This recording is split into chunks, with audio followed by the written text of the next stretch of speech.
Okay, today we're going to talk about hormone concentrations in the blood. So basically, last class, as mentioned, we're talking about how much hormones release and how much of the hormone can actually bind to a receptor. If you take away the receptors on the surface of a cell, right, the hormones cannot bind. It doesn't matter how much you have. We call that a downregulation, correct? When you have few amounts of hormones, you want to put more receptors up, so there's increase of chances of the hormone binding to the receptor. All right, we call that upregulation. And that is the process of negative and positive feedback that we mentioned before, right, to maintain homeostasis. So concentration of the hormones is actually affected by the rate of the release, which is the first thing right here. So if a hormone gets released in a really fast way or fairly fast manner, what happens is that everything is going to happen at once. You're going to have a lot of effects, and then the hormone will not last for a long period of time. It's just going to last for about 3, 4, or 6 hours, right? Then speed of inactivation. Speed of inactivation means is the removal of itself from the body. Like everything you ingest, you also have hormones that you have in the body. So hormones will be processed by your body organs. So what body organs will process these hormones? You need the hormones only at the time that is required to do a certain function, correct? Then after that, would you want to keep handling these high levels of hormones? No, you don't want to. So you eliminate it in what ways? You eliminate it by enzymatic actions that most likely takes place within the liver, and by removing the excess of themselves from your body through the kidneys. Okay, so liver and kidneys are the ones that are going to have a degradation and a way of getting rid of that excess of hormones into your body. If by any chance you have a liver damage or a kidney damage, what's going to happen to the hormonal levels? Are going to still be what? Higher than normal, correct?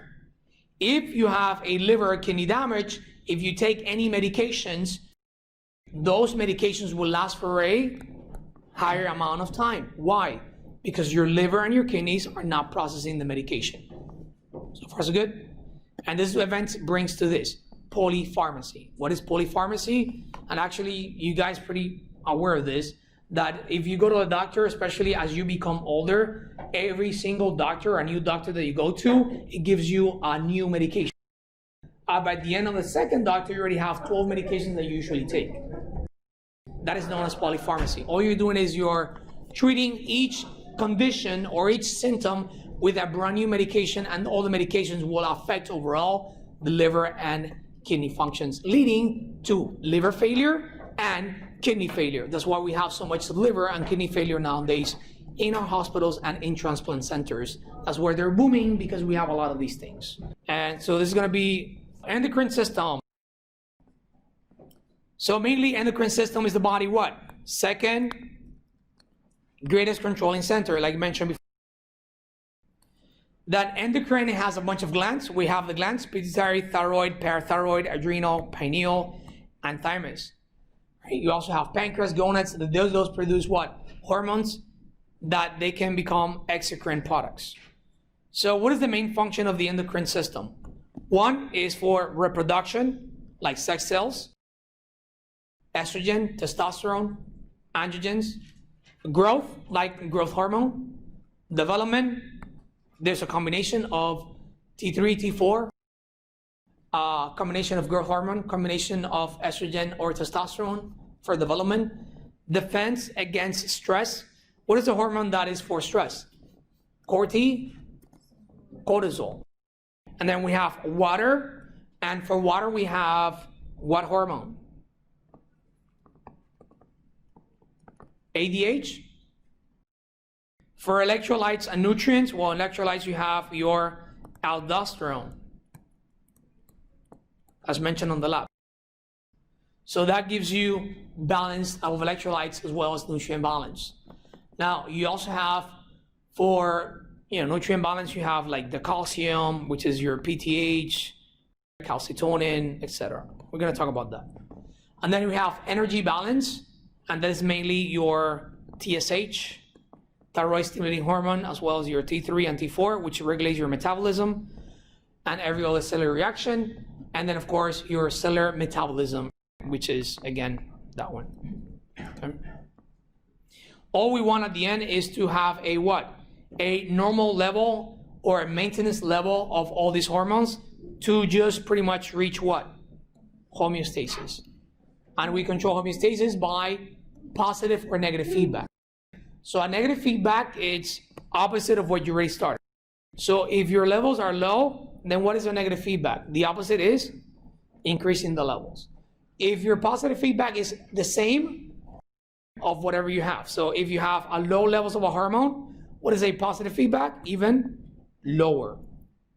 If your hormones are higher, then the positive feedback will be even higher. And we kind of mentioned something at the beginning of class, and that was the example of oxytocin, pitocin.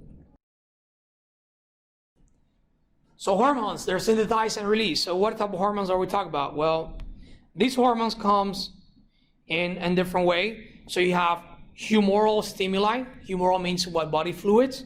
And that is the example of PTH. You have neural stimuli, means that this is a hormone and a neurotransmitter at the same time. So this comes from the adrenal medulla in the kidneys. And this is the example of adrenaline or epinephrine.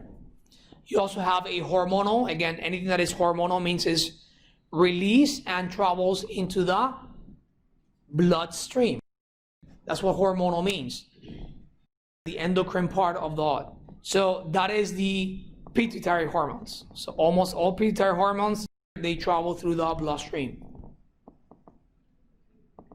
So what are the ones that we're going to start talking about? Now, endocrine system, it works by negative feedback, but the first hormonal mechanism that we're going to talk about is going to be calcium, the regulation of calcium. So calcium is regulated by two hormones. One is your parathyroid hormone, PTH, as well as your calcitonin. Okay?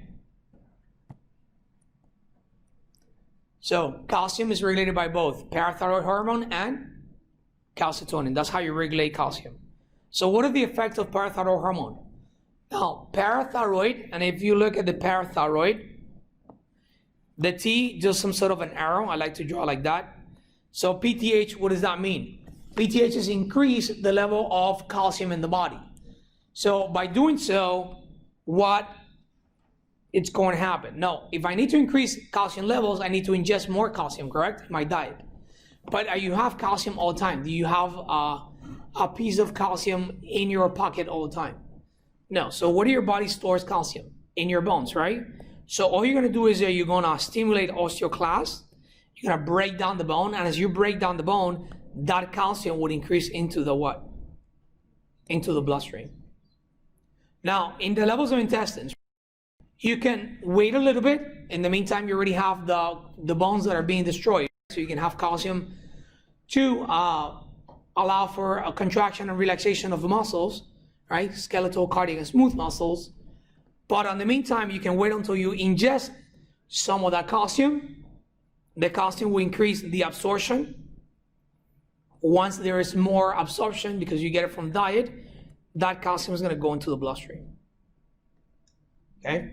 And then if you don't have any calcium available in your bloodstream, but you still have some of that calcium, let's say 2 hours before now, what am I doing now? Now I'm going to start to go to the gym. So if I go to the gym, means I'm going to use my muscles. And 2 hours before, what was I doing? Sitting in a classroom. Do I need a lot of calcium? No. So whatever calcium was available, what am I going to do? Well, if it's excess, I'm going to do two things. Either put it in my bones so I can get stronger bones, or I can just speed them out. If I put them in my urine, well, not in the urine, in the kidneys, before I make that into a urine, I can reabsorb the calcium in the kidneys, and that calcium is going to go back into the bloodstream. Again, we're not taking the calcium from the urine. You're not drinking urine. You're not absorbing urine. You're absorbing whatever is on the kidney that is not being made into urine yet. Does that make sense? So an example of positive feedback will be the example of this cascade, which is of course is during delivery, and is what happens on the uterine contraction on the process or the presence of oxytocin that increases all the time until the baby gets out. So what are the different parts of the body and what hormones are produced? So you have your hypothalamus. In the hypothalamus, you produce ADH and oxytocin and other regulatory hormones.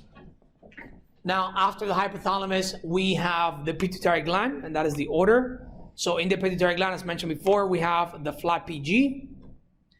The MSH, again, this MSH belongs to the middle aspects of the pituitary gland.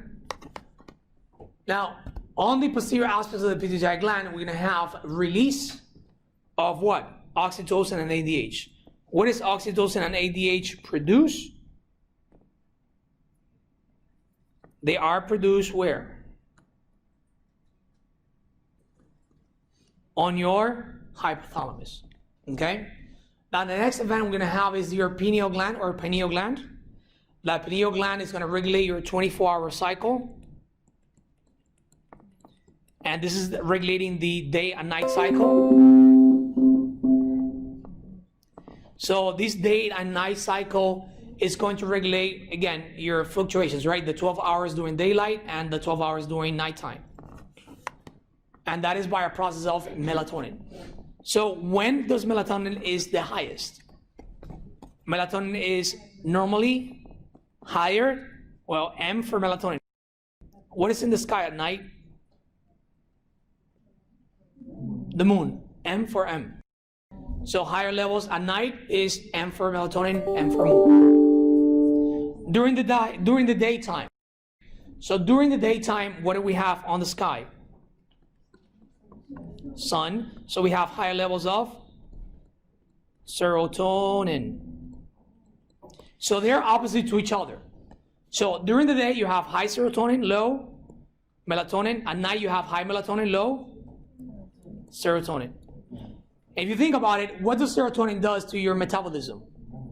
Serotonin will stimulate what? The release of epinephrine as well as T3s, T4 levels, which should be a little bit higher during the day.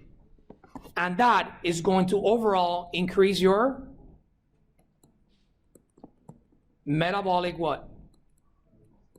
Metabolic rate. That's why you always hear people saying, oh, you're supposed to eat before what? 5 p.m., right? Nothing after 6 or after 8. Why is that? Because your day and night cycle are regulated by melatonin, and as your melatonin levels increases, your metabolic rate overall should do what? Decrease. So you're not going to use the same amount of energy. You're not using it. Okay? So as light decreases, your melatonin levels should increase. So the next one that we talk about is going to be thyroid gland. And the thyroid gland has a hormone that stimulates your thyroid, and that is your TSH. TSH comes from top, and that stimulates your thyroid to produce T3s and T4. And your thyroid will also produce calcitonin. Okay, what is calcitonin good for? Regulation of calcium. So what do hormones regulate calcium? PTH and calcitonin. And then you have thymus, which is actually produced thymosin.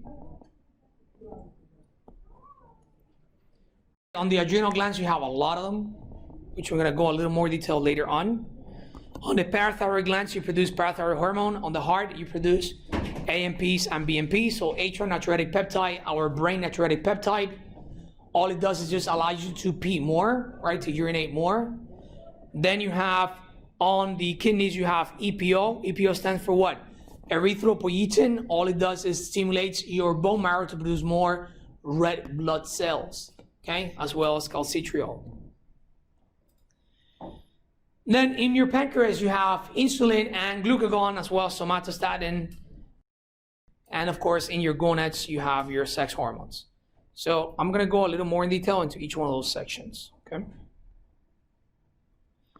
So first event, we have the hypothalamus, again, as the primary center within the endocrine system. The hypothalamus is going to regulate adenohypophysis and the neurohypophysis, the anterior aspects and the posterior aspects of the pituitary gland, also known as the hypophysis. Again, the front is called adeno, the back is called what? Neurohypophysis. Why do we call it neuro? We call it neuro because you have neuronal connections in there. So you can see the actual neurons that travel all the way from there to here. So this is a faster response. Do you produce anything on the neurohypophysis? No, you only do what? Store. Where do you produce things? It's on the adeno. Produce or synthesis, just in case you see the word synthesis, right? So, what is stored in there? Well, we said that here you store what? ADH and oxytocin. On the adeno, this is where you have your flat PG. And on the parts intermedia is where you have your MSH. Again, let's go into a little more detail, okay? So normally, if you are in the presence of dehydration, what's going to happen? Your hypothalamus will be stimulated, okay? It's going to send a direct stimuli or neuronal or neurotransmitter through the neuron. Is going to tell the hypothalamus to make or produce more what? Let's put produce, let's keep the same word. Produce more ADH. So it's going to tell the neurohypophysis to do what? These ones, they do what? Release. They store. In this case, they store and release. So whatever ADH is stored on the neurohypophysis is going to be now released to the what? To the bloodstream, right? And then what is the effect of ADH? Anti-diuretic hormone. Anti is against, diuresis means what? Peeing, urinating. So it's a hormone that prevents you from losing more water. Are you dehydrated? Yes. Would you like to lose more water? No, you want to retain it. That's why the levels of ADH should do what? Increase. Where? Well, in my bloodstream. Does that make sense? Now, on the other hand, you have a low levels of T3s and T4. So T3s and T4s is produced by your thymus or thyroid. Thyroid, because thymus produces thymosin, right? So by your thyroid gland, you have low levels of T3 and T4. What would you like to do? Have it lower? So what is a low level of T3 and T4? This is called hypothyroidism. I mean, not good. It's a disease. Would you like to do that? No, you want to maintain normal levels of T3 and T4. So what do? You stimulate a negative feedback, and that negative feed causes what? The stimulation of the hypophysis to release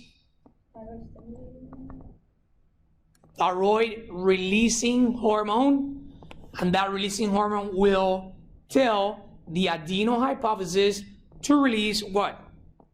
Thyroid stimulating hormone, which is going to stimulate your what? Your thyroid to increase now your T3s and T4.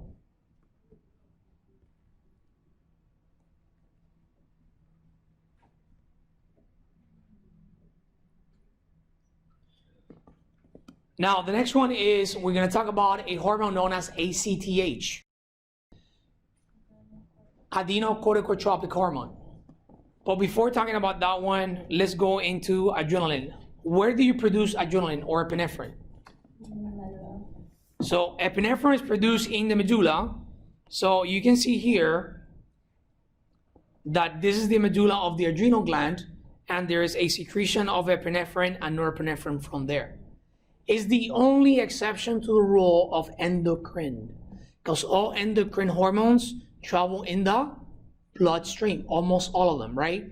This one travels where? Through a preganglionic or postganglionic. This is through a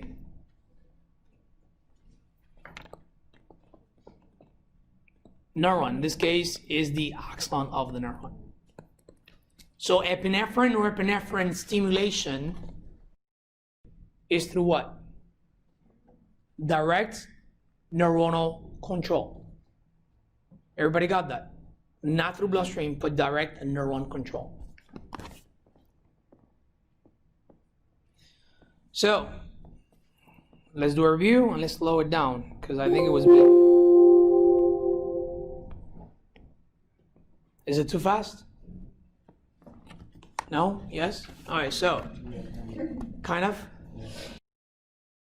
What are the 6 hormones that are produced on the adenohypophysis? So the anterior aspects of the pituitary, right, adenohypophysis, we have the flat PG, which is your F stands for FSH, L stands for LH, A stands for what? ACTH, T stands for TSH, PRL, and G for growth hormone. These are the hormones produced. Now, in addition to those 6, you got what? Pro-opiomelanocortins. What is the pro-opiomelanocortins? If you think about it, pro is before, opio means what? Opium, what is opium? Painkiller, the opium plant. So, opium, can you give me an example of opiates that we use nowadays? Painkillers. Oxycodone, right? Codeine. So these things are painkillers, and opio, and then you have melano, which is what? What is melano? Like melanocyte stimulating hormone. And then cortin?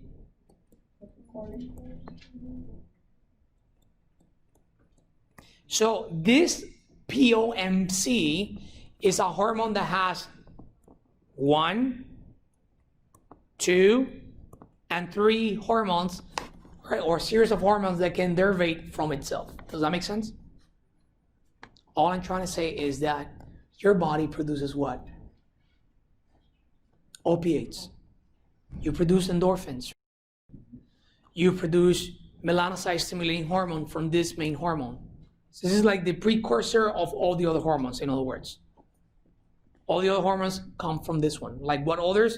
The opioids, the melano, and the corticosteroids. That's where they come from. What is this one and why is this important? How do you relate day and night cycle? So now, where are we going into? We are going into the pineal gland. So pineal or pineal gland, this is how you regulate the day and night cycle. You can see there in the middle of the PowerPoint that you have a night and a day, correct? So normally at night you got the moon and you have high levels of what? As the light decreases, right? As there's less amount of light hitting your eyes, that means that you're gonna have what? Less activation of the suprachiasmatic nucleus, less activation of the pineal gland, and this will cause that light to do what to the pineal gland? If there's less light hitting the pineal gland, would it stimulate or decrease the pineal gland to produce melatonin? So that increased the melatonin production during the night. So less amount of light stimulates the pineal gland to produce melatonin, as well as vasopressin. Now, what else do you have here during the night? You have leptin. What is leptin? So Google that up. It's used for satiety. Like you're not that hungry at night. Like when you're sleeping, do you wake up because you're really hungry? Well, sometimes, right? But not all the time, right? Not all the time. Most of the times you just sleep during the night, right? Then you have secretion of TSH, and then you have prolactin secretion as well. That happens mostly during night. And also you have ghrelin, which is ghrelin is the one that coincides with your appetite as well as stimulation of your growth hormone. You also have this weird thing, which is the RAS, which is starvation, fasting, and stress hormone, which is right about what? Midnight. Or I'm sorry, right about early morning. Okay, sunrise. So what about sunrise? Well, at that moment or through the whole night, you start this process of starvation and fasting. So now once light starts hitting your eyes, then you have a increased levels of what? Serotonin. That means if you're a guy or a girl, your testosterone or estrogen levels should do what during the daytime? Rise, especially during the early mornings. That's why normally when guys wake up, they usually have what? Oh, erection, guys, it's okay. We're humans. So during the early morning, people say early morning sex. And there's a reason why that early morning wanting to have sex. It's not just because the accumulation of urine in the prostate, which does gives an erection in guys, so you guys know. But it's actually the one thing because of the high levels that takes place. Now, the next thing is that you have adiponectin, which is in this case adiponectin. I'm not going to ask you any specific name. I just want you to figure or see the whole cycle, how it goes. This one uses up or it breaks down your what?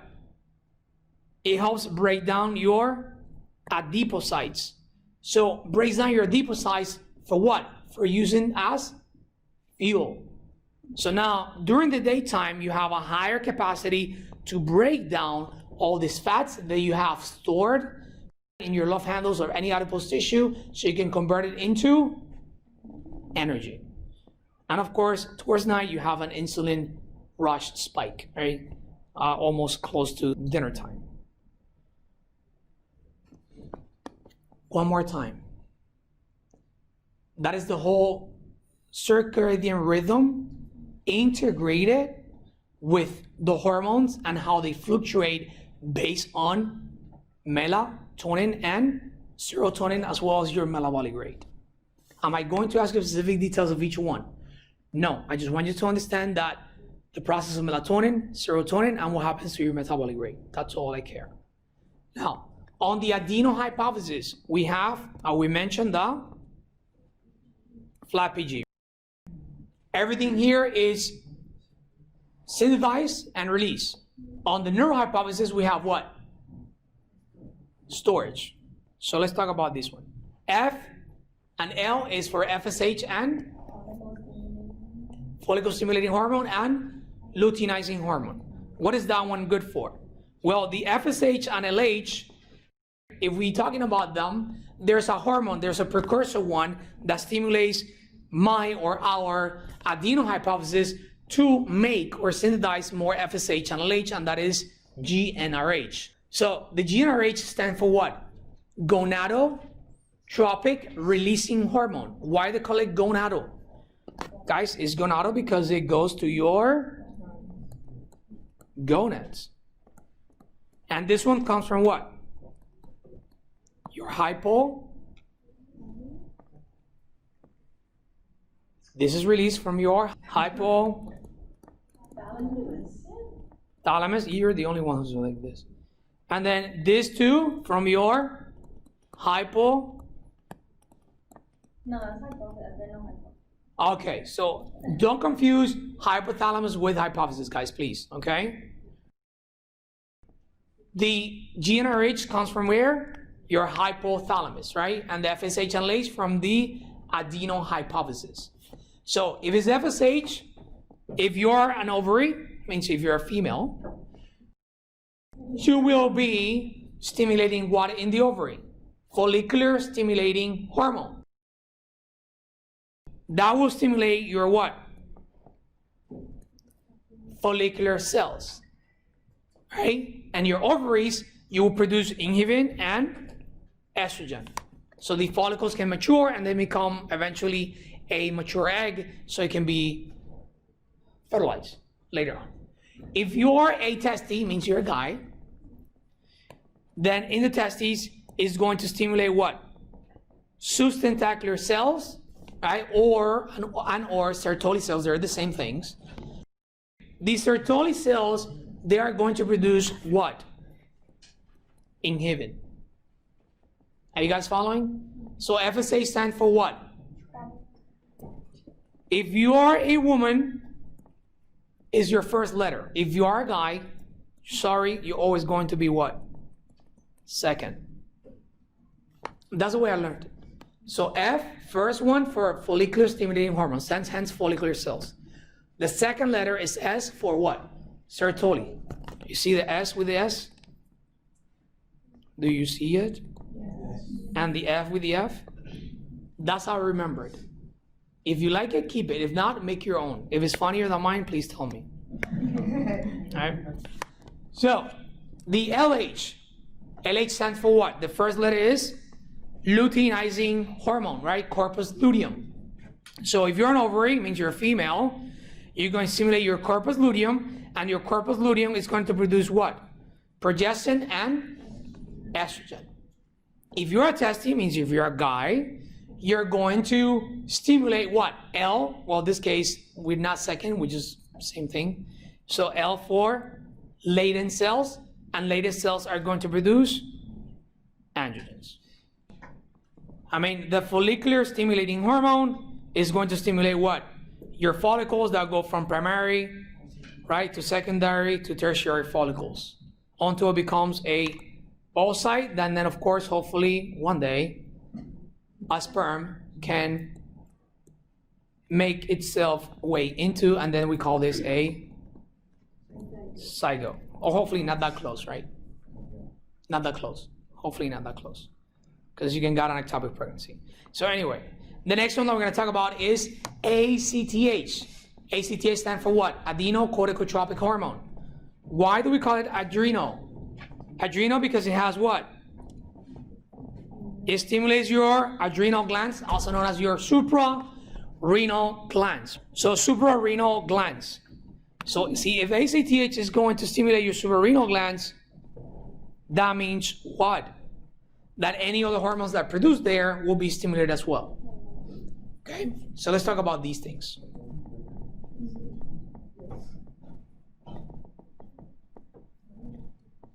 So what hormone will stimulate your ACTH? That will be your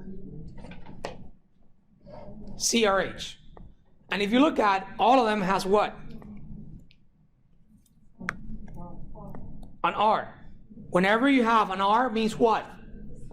It's going to stimulate the release of the hormone, and that is going to come from where? Where's this one coming from?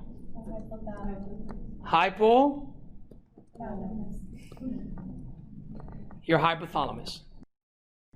Everybody got that? All right. Now, ACTH is going to go to the suprarenal cortex, and it's going to stimulate the following things. So on the suprarenal cortex, what are the different zones of the suprarenal cortex? There's three. So there are three. And the way to learn it is like this. G, F, and R. Do you see them? G, F, and R. Glomerulosa, G. Fasciculata, F, and R, reticulosa. Okay? And if this is actually flipped, because this is going from the... Yeah. That's the way that the book has it. I do not agree with it. But this is flipped. This is going from the outside all the way to the inside, which it should have been flipped because, again, you're going from out to in here. So, GFR. In other words, here, let's do it. Thanks, God, for technology. I didn't have this in my time. So we're going from G. Oh, can you see that? We're going from G, F, and R. Do you see it? So that's GFR. So these are the three layers. If you think about it, you can just do, like, you can create a line here. Like, those are the layers. Like it? Thank you. So, on this one, which is the GFR, right? Glomerulosa, fasciculata, and reticulata, what are you making? What is the importance of these things? So again, CRH come from the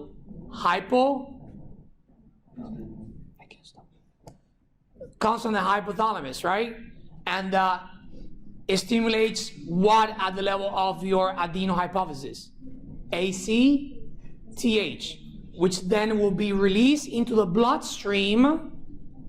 Pay attention, into the bloodstream, and then this will go where? To your adrenal cortex. Once it goes to your adrenal cortex, what's going to happen? It's going to stimulate your G, F, and R.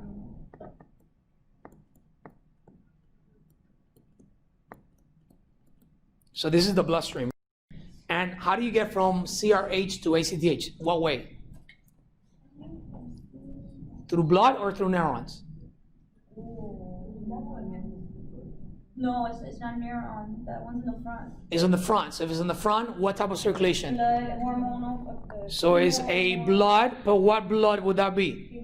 Is the whole circulatory system? No, it's in the bloodstream, but it's a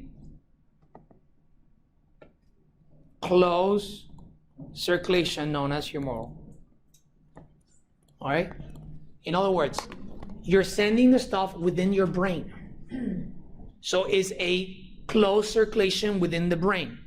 After you stimulate your adenohypophysis, that bloodstream that we're talking about is your whole what? Circulatory what? System. So this bloodstream is your whole what?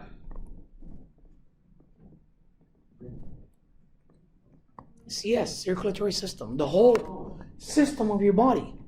Between the CRH and the ACTH is just within your brain. Okay? Then it will go to the rest of the body, to your kidneys. Does that make sense? All right. So what are the hormones that you're going to produce on the GFR?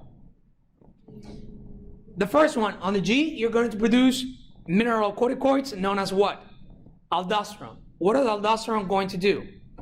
Aldosterone is going to help you in the reabsorption of what? Sodium ions. So how are you going to reabsorb sodium? Through aldosterone, correct? Now, every time you reabsorb sodium, what goes with sodium? What goes always with salt? Water. Have you ever heard like your grandma or your parents saying, hey, do not eat with too much salt because you end up being what? Hypertensive? And that's because the salt retains water with it, okay? So it's a way of not only regulating sodium, but as a side effect here, I put side effect, okay, just in case. It does not directly do it. You're regulating or help regulation. Help with H2O or water regulation. Does that make sense? As a side effect. The direct effect is what? Sodium ions. Now, the next one that we're going to talk about is going to be your F, right? Which is the fasciculata. Fasciculata has glucocorticoids. This one is what? Cortisol, cortisone, and corticosterone. Out of these, we actually talked about a couple of those. But cortisol is mainly what? Your stress hormone. So every time you're stressed, what hormone is supposed to be really high? Cortisol. What is cortisol going to do since you're stressed? You're stressed right now, right? You're panicking. How does that feel? How does that feel? You're jumping yourself out of 35,000 feet. Airplane explodes. You are falling into the sky, almost hitting the ground, and there's no parachute. How's your heart rate? Everything is through the roof, right? For your heart rate to be increased, what do you need?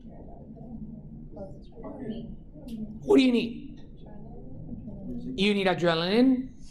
So we can say that stress, cortisol, can stimulate what? Epinephrine release. What else? Unable to move, unable to think. What do you need? Food. So it increases your levels of what? Hungry, no. Increases levels of glucose in the body. Okay? So how do you increase the levels of glucose? By stimulating what? Release of glucose when they're stored, Glucagon. Okay? So cortisone, which is an anti-inflammatory medication, right? So this is for inflammation. So any autoimmune disease, that's what they use. A combination of corticosteroids. And then finally, for the R, reticulata, we have what? Your sex hormones. What are the sex hormones? Well, for males, you have what? Testosterone and androgens. For females, you have what? Estrogen and progesterone. Everybody got it? So we went over with the what? The G, the F, and the R. What are the hormones of the adrenal cortex? I believe we talked about those, so I'm skipping those. No. So let me just go over this one real quick. So it's a summary of the cortisols. So corticosterone and cortisol, right? What do they do overall? Increase blood glucose. But not only glucose is the way of getting energy, well, is the fastest way of getting energy, but we also increase what? Fatty acids. Because how do you get energy out of your body? Either through a sugar molecule or through a fat molecule, right? Either sugar, glucose, or fatty acids. And of course, also increases the amino acid, because if there's nothing else, what do? You eat your amino acids. The keto diet, what does it do? Keto diet means you have no glucose in your body. So all you do is you eat either, your body uses what? Your fatty acids. And once you eat up all the fatty acids, what do you take? Proteins. You actually destroy muscles. That's why if you're a bodybuilder, you should not do the keto diet, because it will destroy whatever little muscle you made through the year. Okay. So the next one is TSH. That is thyroid stimulating hormone. Okay, so the thyroid stimulating hormone comes from the adenohypophysis. That stimulates your thyroid gland. Your thyroid gland will use thyroid binding globulin or thyroglobulin, TBG. Let me see if I can write that there. So TBG, if you see that, thyroid binding globulin, to do what? To make T3s or T4 and T3. How do you make T3 and T4? Simple. It's really easy. What do you do to make a T3 and T4? Well, normally your thyroid binding globulin, it comes from your thyroid follicles. So in the bloodstream, when you eat any salt, nowadays, every single salt that you ingest, almost all of it comes what? Already with iodine, right? So sea salt always comes with iodine, unless they take the iodine out of it. Whenever you buy salt or you go to the grocery store, please look for the salt, and on the bottom it says iodinized salt. T3 means what? 3 iodine molecules, right? 3 iodothyronine. That's just this. 1, 2, and 3. That's what T3 is. So it's better to consume salt with iodine. So what is T4? 1, 2, 3, 4. You get it? So the thyroid binding globulin, I mean, this is really simple steps, but the thyroid binding globulin, all it's going to do is going to bind the iodine to the next iodine to the next iodine until you make a molecule, either a T3 or T4. What other things are found in here? So inside you have the C cells, and the C cells produce what? Calcitonin. And calcitonin is for regulation of calcium. Again, C cells for calcitonin. So C for C. Now, there are side effects of this, or there are symptomatologies of the amount of T3s and T4. So there are 2 events, which is we're just going to divide into mainly 2. There's a hyper and there's a hypothyroidism. A hyperthyroidism is that you have high levels of what? T3s and T4, but low levels of TSH. A hypothyroidism is that you have low levels of T3 and T4 and a higher levels of TSH. If you think about it, who is the hormone that stimulates your gland to produce more T3 and T4? TSH. So if your levels are already high, your TSH needs to be what? Opposite, because your body's trying to control it, right? Doing a negative feedback. So a hyperthyroid individual is an individual who's skinny, exothalamus, never stops, eats like crazy, it doesn't work out, but is skinny. A hyperthyroid individual is an individual who has a monotonous voice, barely moves. He speaks and behaves this way. He tends to go to the gym because he wants to lose weight. He spends about 5 hours in the gym, and he actually loses about 2 kilocalories, while the guy on the corner is eating an ice cream and is losing more calories than he is. You get it? So that's a hypothyroid individual. Now, when the hyperthyroidism, there's also known something as bocio. Bocio in Spanish, in English, is called goiter. So please find about the goiter.